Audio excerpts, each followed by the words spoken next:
नमस्कार, ये बीए भाग द्वितीय इतिहास की कक्षा है। हम इससे पहले औरंगज़ेब की बात कर रहे थे। आइए उसी बात को आगे बढ़ाते हैं।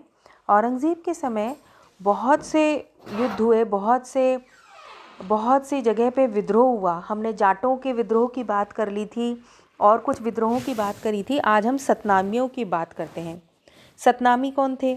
सतनामी संप्रदाय की स्थापना 1657 में नारनौल के एक व्यक्ति ने की थी। ये लोग वो थे जो एक ईश्वर यानी एकेश्वरवाद में विश्वास रखते थे। जाति, कर्मकांड इन सबको नहीं मानते थे और दूसरों के दान पर निर्भर नहीं रहते थे। वे बहुत स्वाभिमानी थे, सन्यासियों की तरह रहते थे, लेकिन खेतीबाड़ी के द्वारा या छोटे मोटे व्यवसाय के द्वारा अपना जीवन यापन करते थे। ये इतने स्वाभिमानी थे कि अगर किसी दूसरे पर भी अन्याय हो तो ये सहन नहीं कर पाते थे। 1672 में एक झगड़ा शुरू हुआ। एक सतनामी किसान था और एक मुगल सैनिक, उनमें झगड़ा शुरू हुआ। धीरे धीरे ये झगड़ा बढ़ता गया।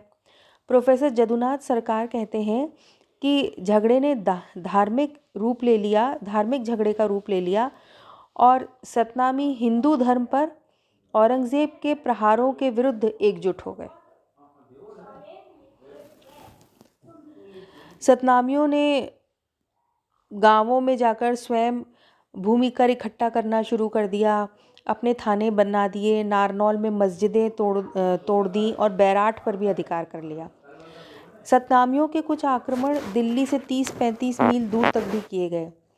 लोगों में यह विश्वास फैल गया था कि इन लोगों पर गोलियों का कोई असर नहीं होता और जबकि इनके प्रत्येक तीर या गोली से 2-3 आदमी मर जाते हैं। इसलिए मुगल अधिकारी भी इनके विरुद्ध जाने से हिचक रहे थे।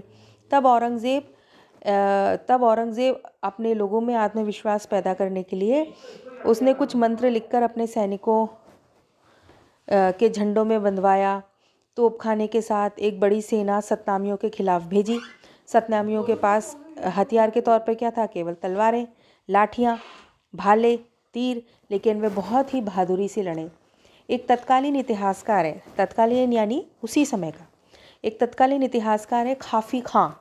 वह लिखता है कि उन्होंने महाभारत के प्रसिद्ध युद्ध के दृश्य का दोबारा स्मरण करा दिया। इस हमले में करीब 2000 सतनामी युद्ध में मारे गए। बाकी के सतनामियों डर गए, आतंकित हो गए और उन्होंने आत्मसमर्पण कर दिया। इस तरह से सतनामी विरोध का अंत हो गया। नारनौल और बैराठ में पूरी तरह से उनकी शक्ति समाप्त कर दी गई।